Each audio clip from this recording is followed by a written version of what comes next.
1943. The world is at war. Nazi Germany, once an unstoppable juggernaut, is faltering. The Eastern Front is a frozen hell. Allied bombers darken the skies over Berlin. In the Führer's bunker, desperation grips Adolf Hitler. But deep within the shadows of the Third Reich, a secret is stirring. A project so audacious, so terrifying, it could have turned the tide of history. A weapon the Allies never saw coming. What if the Nazis had unleashed it? This is the story of the Nazi wonder weapons, machines that defied imagination, and one, above all, that could have changed everything.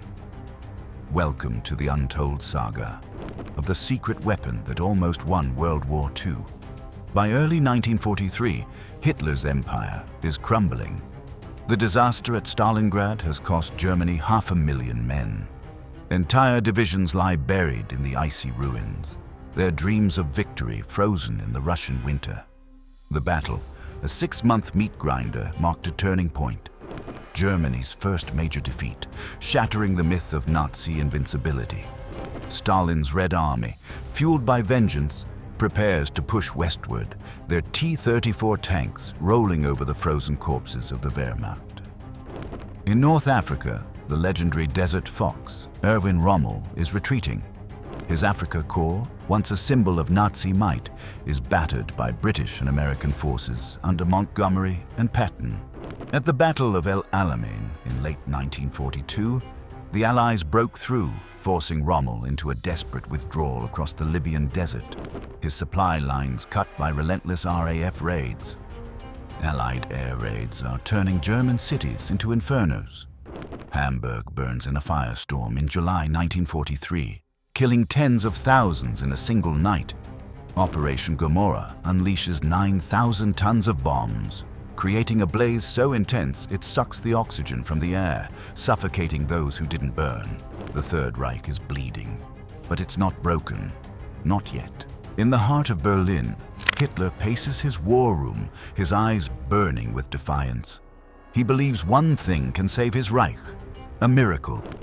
A weapon so devastating it will force the Allies to their knees.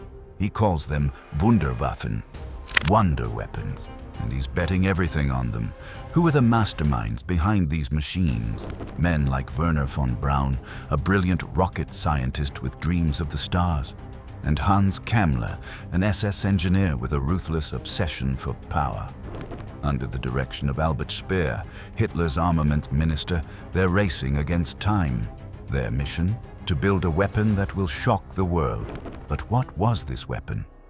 And why did the Nazis believe it could rewrite the war? Let's step into the shadows and uncover the truth. The Wunderwaffen were unlike anything the world had seen. Jet-powered fighters that screamed through the skies, tanks so massive they crushed entire villages. Guided missiles that could strike with pinpoint accuracy. These were the tools of Hitler's desperation, born from a regime that refused to surrender. Take the Messerschmitt Me 262, the world's first operational jet fighter. It flew at 540 miles per hour, outpacing anything the Allies had. Its twin engines roared with a power that Allied pilots could only dream of. In its first combat missions in 1944, it tore through bomber formations, downing B-17 flying fortresses with terrifying ease. A single Me-262 could take on 10 Allied fighters and emerge victorious. A British Spitfire pilot, Flight Lieutenant James Carter, recalled his encounter.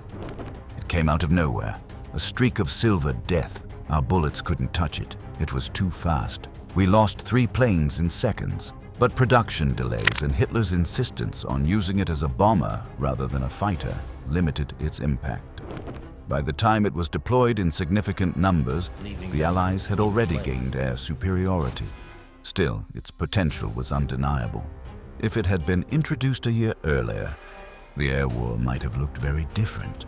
Then there was the Tiger tank, a 60-ton beast that struck fear into every soldier who faced it. Its 88mm gun could pierce any Allied armor at over a mile. In the forests of the Ardennes, during the Battle of the Bulge in December 1944. Tiger tanks rolled through American lines, their crews watching in horror as shells bounced harmlessly off their thick steel hides. One American GI, Private John Miller, later wrote, "We threw everything at it, bazookas, artillery, even grenades. Nothing stopped it. It was like fighting a dragon." At the Battle of Villers-Bocage in June 1944, a single Tiger, commanded by the infamous Michael Whitman, destroyed an entire British armored column, 14 tanks, 15 personnel carriers, and 2 anti-tank guns in less than 15 minutes. But the Tiger was a double-edged sword. Its sheer weight made it slow, and mechanical failures plagued its operations, often leaving it stranded on the battlefield. These were just the beginning. Deep in Germany's secret labs, something far more terrifying was taking shape. The Nazis weren't just building weapons. They were inventing the future of warfare. They experimented with infrared night vision for tanks, decades ahead of its time, giving them an edge in darkness that the Allies couldn't match. They developed the Sturmgewehr 44, the world's first assault rifle, a weapon that combined the rapid fire of a submachine gun with the range of a rifle. It would later inspire the AK-47 and modern infantry tactics. In the muddy fields of Kursk in 1943, during the largest tank battle in history, German soldiers armed with the Sturmgewehr cut through Soviet infantry, their rapid fire mowing down wave after wave. And they dreamed of even greater machines. The Landkreuzer P 1000 Rata, a super-heavy tank weighing 1,000 tons, was proposed, a rolling fortress with naval guns that could obliterate entire battalions. It was to be crewed by over 40 men, with armor so thick no Allied weapon could penetrate it. It never left the drawing board, cancelled in 1943 due to its impracticality, but its sheer ambition showed the length to which the Nazis would go. These wonder weapons were a desperate gamble to turn the tide of a war they were losing, but they also revealed the dark genius of a regime on the brink. It was called the V2, the Vergeltungswaffe II, the world's first ballistic missile. Standing 46 feet tall, it could soar 50 miles into the sky, then plummet at 3,000 miles per hour, delivering a 2,200-pound warhead. It was invisible, unstoppable. And it could hit London from hundreds of miles away, without warning. Imagine it, a city asleep. The streets of London, quiet in the early morning hours of September 8, 1944. Families huddle in their homes, hoping the air raid sirens stay silent. Then, a deafening explosion. No warning, no time to run. A crater 30 feet wide scars the earth, and an entire street is reduced to rubble. The V2 was a weapon of pure terror. A British civilian, Mary Thompson, later recalled the horror. You never heard it coming. One moment you were alive, the next, nothing. It was like the hand of God striking from the heavens. The V2's first strike killed 3 people in Chiswick, a quiet London suburb. Over the next 8 months, more than 3,000 V2s would rain down on Allied cities. London, Antwerp, Paris.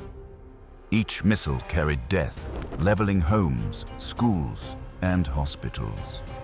In Antwerp, on December the 16th, 1944, a single V2 hit the Rex Cinema during a matinee screening, killing 567 people in an instant, the deadliest single strike of the war in Europe. Bodies were pulled from the wreckage for days, a grim reminder of the weapon's indiscriminate destruction. On March 27, 1945, the final V2 to hit London struck the Hughes mansions in Stepney, killing 134 people, many of them Jewish refugees who had fled Nazi persecution in Europe, only to die in a supposed safe haven. The psychological toll was immense. Londoners lived in constant fear, knowing the next strike could come at any moment without a sound to warn them. Blackout curtains became a grim routine as families whispered prayers in the dark, hoping to survive another night. Children were sent to the countryside in droves, their parents unable to protect them from a weapon that struck without warning. The V-2's engineering was a marvel of its time. Its liquid fuel engine, burning a mixture of ethanol and liquid oxygen, generated 56,000 pounds of thrust, enough to break the sound barrier. A complex system of gyroscopes and rudders guided it to its target, though its accuracy was limited. Many V-2s veered off course, landing in open fields or the English Channel. But when they hit, they were devastating. The missile's warhead, packed with amytal explosive, could demolish a city block in a single blast. A British air raid warden, Thomas Harris, described the aftermath of a strike. The ground shook like an earthquake. Houses were just gone. We found a child's shoe in the rubble, but nothing else. It was as if they'd never existed, but its creation came at a horrific cost. Deep beneath the Harz Mountains, in a place called Mittelwerk, thousands of slave laborers toiled in darkness. They were prisoners, Jews, Poles, Russians, taken from concentration camps like Buchenwald and Dora. Starved, beaten, worked to death. They lived in tunnels, never seeing daylight, breathing dust and chemicals as they assembled the V-2's intricate components. Guidance systems, fuel pumps, warheads. Over 20,000 perished to build Hitler's dream, more than the number killed by the V-2s themselves. A survivor, Joseph Klein, later wrote in a smuggled journal, "We were less than human to them. If you fell, they shot you. If you worked, you died slowly. The rockets we built were stained with our blood. Was this the price of victory?" The V-2's impact wasn't just on the battlefield, it reshaped warfare forever. It was the first weapon to touch space, crossing the Kármán line at 100 kilometers above the Earth. Its technology would later inspire the intercontinental ballistic missiles of the Cold War, capable of carrying nuclear warheads across continents. But in 1944, its purpose was terror, and it succeeded. And yet, the V-2 was only part of the story. Whispers circulated among Nazi scientists. Whispers of something even deadlier. A weapon so secret, even Hitler's generals knew only fragments of the truth. What was it? Deep in the forests of Peenemünde, on Germany's Baltic coast, the V-2 was born. Here, Werner von Braun and his team pushed the boundaries of science. They weren't just building rockets, they were inventing the future. The V-2 was a marvel of engineering, powered by liquid fuel, alcohol and liquid oxygen that propelled it beyond the atmosphere. Its gyroscopic guidance system, primitive by today's standards, was revolutionary in 1943, allowing it to hit targets hundreds of miles away. But the V-2 had limits. It was expensive. Each missile cost the equivalent of a fighter plane, draining resources from a Reich already stretched thin. It was inaccurate, often missing targets by miles, sometimes landing in empty fields instead of cities. And by 1944, it was too late to change the war's outcome. Or was it? Declassified documents, uncovered decades after the war, reveal a chilling possibility. The Nazis were working on something bigger, something that could strike fear into the heart of the Allies and bring the war to America's doorstep. Codenamed Project X, this was no ordinary weapon. Some historians believe it was the V-3, a missile designed to cross the Atlantic, a rocket that could hit New York City, Washington, or Boston from a launch site in Europe. Picture it, a single missile carrying a warhead of unimaginable power, soaring over the ocean. The United States, untouched by the war's destruction, suddenly in the crosshairs. Could it have worked? Let's imagine the scenario. It's late 1944. The V-3 is ready. A launch site in occupied France, hidden in the dense forests of Normandy, hums with activity. Nazi engineers load the missile, its sleek steel body gleaming under floodlights. The countdown begins. 10, 9, 8, all the way to 0. Across the Atlantic, Americans go about their lives, unaware of the terror about to strike. In New York, Children play in Central Park, their laughter echoing through the crisp autumn air. In Washington, politicians debate in the Capitol, planning the final push against Germany. The missile launches. It climbs into the stratosphere, then arcs toward its target. Minutes later, a city lies in ruins. Wall Street is a smoldering crater. The Statue of Liberty, a symbol of freedom, lies shattered in New York Harbor. Times Square, once a beacon of light and life, is cloaked in smoke and ash. The neon signs extinguished forever. The psychological impact alone could have forced the Allies to negotiate. A single strike on American soil would have shattered the illusion of safety, forcing President Roosevelt to reconsider the war effort. Public opinion, already weary after years of conflict, might have demanded a peace deal, leaving Hitler in power.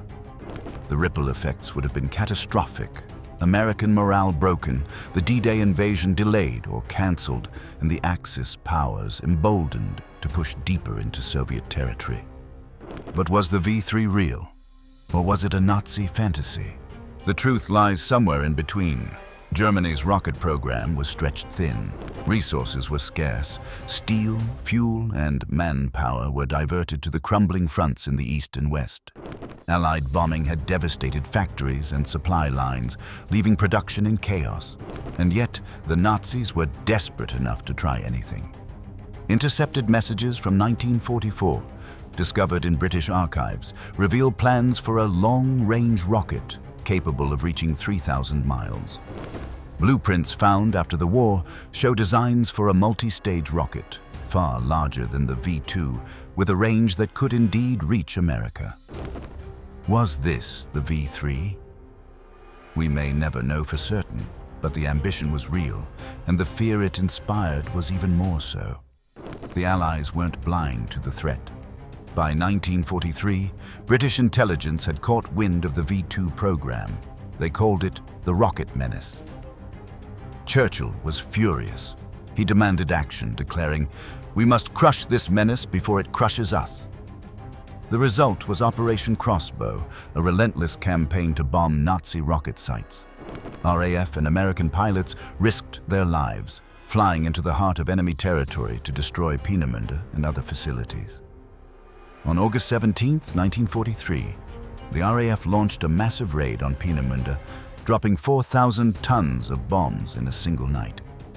Over 700 Nazi scientists and workers were killed, including key engineers critical to the V2 program. The attack set the rocket program back by months, buying the Allies precious time, but the cost was high. 57 RAF bombers were shot down, their crews lost to the freezing waters of the Baltic Sea. But the Nazis were cunning. They moved their factories underground.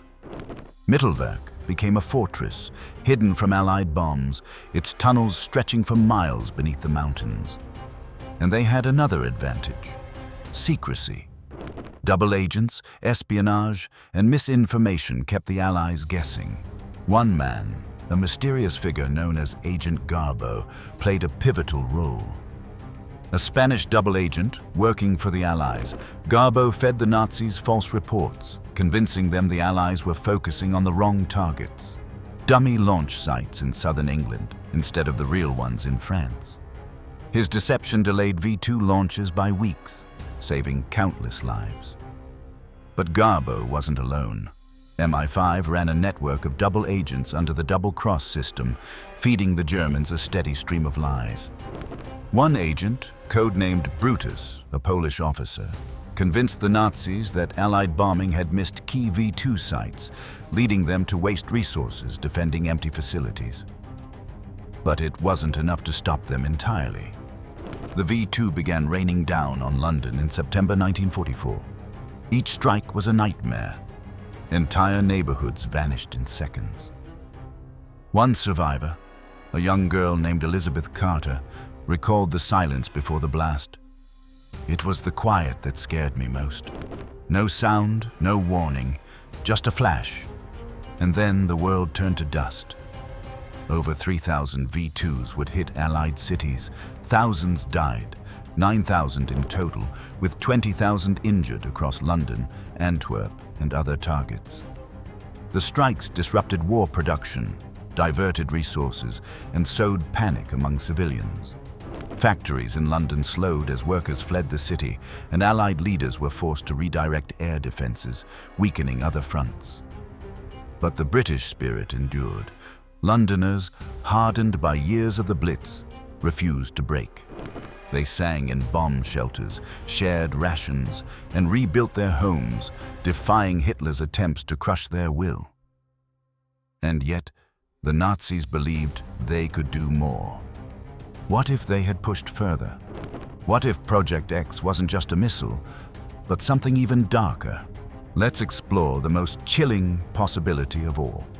In the final years of the war, Nazi scientists flirted with the ultimate weapon, the atom. Nuclear power, a bomb that could obliterate entire cities in a single flash. Led by physicist Werner Heisenberg, Germany's uranium project was shrouded in mystery. They called it the Uranverein, the Uranium Club. But how close were they to success? The truth is murky. Nazi nuclear research lagged behind the Allies' Manhattan Project, which by 1945 had produced the atomic bombs dropped on Hiroshima and Nagasaki. Germany lacked the resources, the manpower, and the time to match the Allies' efforts. Heisenberg himself was conflicted. Some historians believe he deliberately slowed progress, fearing the consequences of a Nazi bomb. Others argue he simply didn't understand the physics well enough to succeed.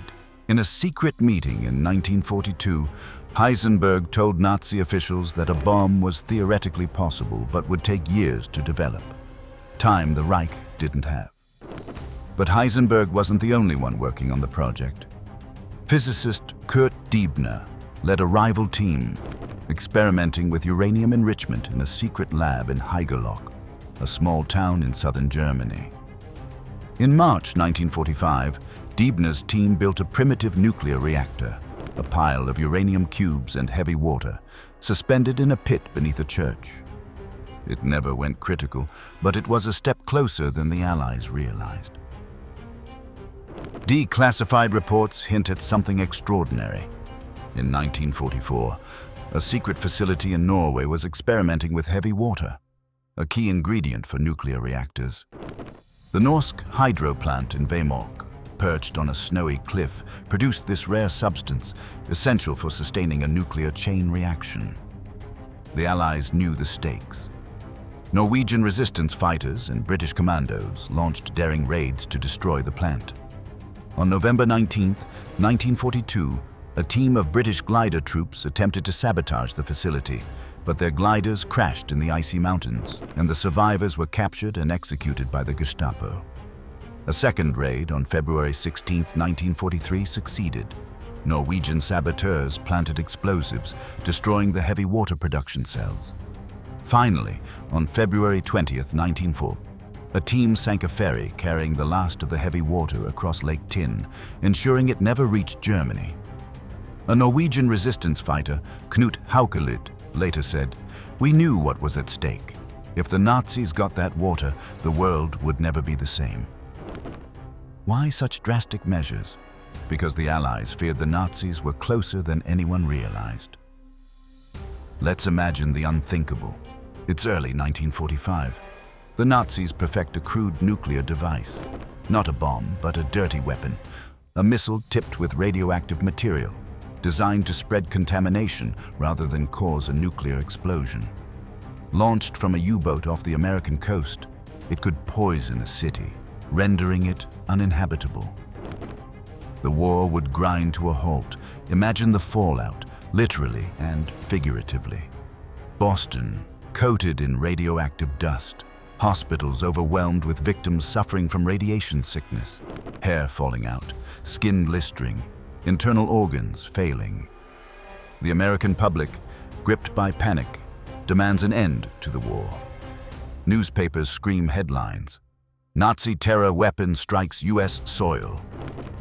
President Truman, newly in office after Roosevelt's death in April 1945, faces an impossible choice. The American public, already weary after years of conflict, might force a negotiated peace. A settlement could have left Hitler in power, his regime intact, free to rebuild and dominate Europe for decades to come. The Holocaust, already claiming millions of lives, might have continued unchecked. The Iron Curtain, which later divided East and West, might never have fallen. Instead, a Nazi empire could have stretched from the Atlantic to the Urals. A dark shadow over the 20th century. But what if the Nazis had gone further? Another scenario emerges from the shadows. In 1945, some Nazi scientists proposed a radiological attack on Britain, an airburst of radioactive material over London, carried by a modified V-2. The city, already battered by years of war, would become a ghost town. Radioactive particles would drift on the wind, poisoning the countryside, seeping into the Thames, and rendering southern England uninhabitable. The British government, unable to protect its people, might have been forced to surrender, leaving the Nazis free to focus on the Eastern Front. The psychological impact would have been catastrophic. Allied unity shattered, morale broken, and the path to victory lost in a cloud of radioactive terror. The Nazis weren't done dreaming. A 1944 report, discovered in Soviet archives, mentions a uranium engine, a primitive nuclear reactor that could power a fleet of unstoppable U-boats, capable of striking anywhere in the world. Another memo references experiments with radiological weapons, bombs that would scatter radioactive dust, poisoning entire regions for generations. These projects never came to fruition, but they reveal the horrifying scope of Nazi ambition. This was the Nazi dream, a weapon to end all weapons. But dreams have a way of turning into nightmares. The cost of these projects was staggering. Billions of Reichsmarks were poured into the wonder weapons, draining the Nazi war machine at a time when every resource was needed on the front lines. The Luftwaffe, Germany's air force, was left with dwindling numbers as factories focused on experimental projects like the Me-262 and V-2. On the Eastern Front, German soldiers froze in their trenches, lacking winter clothing and ammunition, while resources were diverted to build rockets that offered little strategic gain. And the moral toll? Unthinkable. The Nazis' obsession with superweapons blinded them to their own collapse. Slave laborers died by the thousands to fuel these dreams, their suffering a footnote in Hitler's quest for victory. Entire cities were sacrificed to Allied bombs as the Reich prioritized wonder weapons over civilian defense. The very scientists who built these weapons, men like Werner von Braun, knew the human cost, but pressed on, driven by ambition or fear. What does it say about humanity that such brilliance could be turned to such darkness? Was it worth it? Could these machines have saved Hitler's Reich? To answer that, we need to see how it all ended. By 1945, the Third Reich was in its death throes. Soviet tanks rolled toward Berlin, crushing the last remnants of the Wehrmacht in a relentless advance. The Red Army, fueled by years of hatred for the Nazi invaders, showed no mercy. In the West, American and British forces crossed the Rhine, their Sherman tanks and Spitfires overwhelming the battered German defenses. Allied bombers turned factories to ash. Dresden burned in February 1945, killing 25,000 in a single raid, the city reduced to a smoldering graveyard. Hitler, hiding in his bunker beneath the Reich Chancellery, clung to fantasies of a miracle. He ranted about the wonder weapons, believing they could still turn the tide. In his final days, he ordered non-existent armies to launch counterattacks, his mind detached from reality.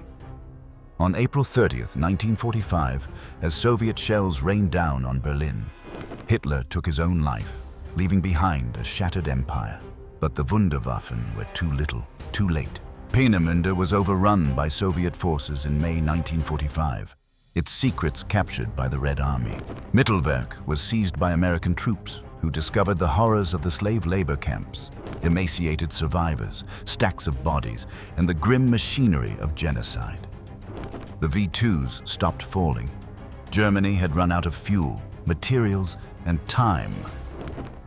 And Project X, whatever it was, it never saw the light of day. Some say the plans were destroyed in the chaos of defeat, burned by Nazi officials to keep them from Allied hands. Others believe they were smuggled out, hidden by loyalists dreaming of a Fourth Reich.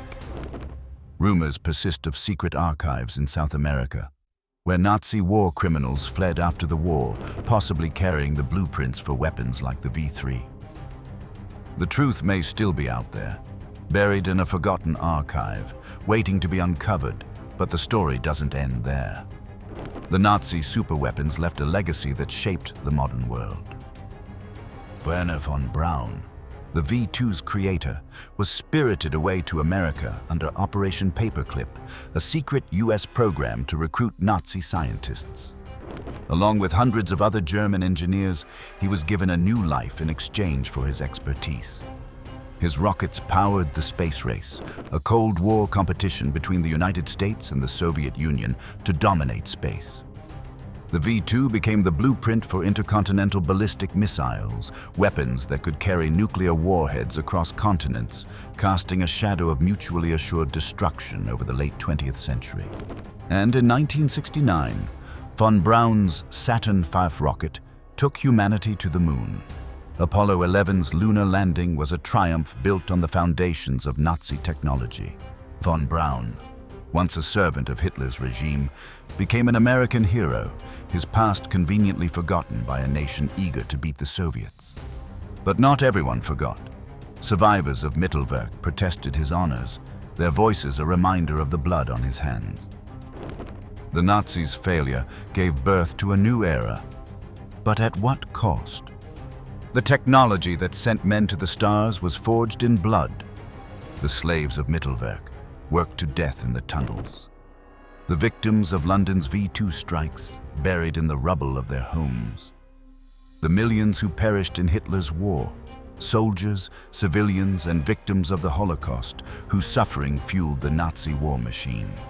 The Wunderwaffen were a testament to human ingenuity and human cruelty. What if the Nazis had succeeded? What if the V3, or a nuclear weapon, had been unleashed? Would our world be a wasteland, scarred by radioactive fallout? A dictatorship stretching across continents, with swastikas flying from Paris to Moscow? Or something else entirely, a world where the Allies, broken by Nazi superweapons, never rose to rebuild? These questions linger, even today, as we grapple with the dual nature of technological progress. The same science that took us to the moon also gave us the power to destroy ourselves. The V2, a weapon of terror, became a symbol of human achievement, but its origins remind us of the darkness that birthed it. The Nazi superweapons were a warning. Innovation without morality leads to catastrophe. And yet, they also show the resilience of those who opposed them, the Allied soldiers who braved Nazi firepower, the resistance fighters who risked everything to sabotage the Reich, the civilians who endured the V2 strikes and refused to break. Their courage ensured that Hitler's dream of a 1,000-year Reich became nothing more than a footnote in history. The Nazi superweapons were a glimpse into a terrifying future, a future we narrowly escaped. But they remind us of a timeless truth. The line between progress and destruction is razor thin. What do you think? Could the Nazis have won with these machines? Would the world be different today? Drop your thoughts in the comments below. If this journey into WWII's darkest secrets gripped you, smash that like button, hit subscribe, and ring the bell for more epic stories. Next time, we're diving into the chaos of D-Day's bloodiest hour, a tale of heroism, sacrifice, and secrets you've never heard. You won't want to miss it. Until then, keep exploring history with Epic War. Keep asking questions, and keep chasing the truth.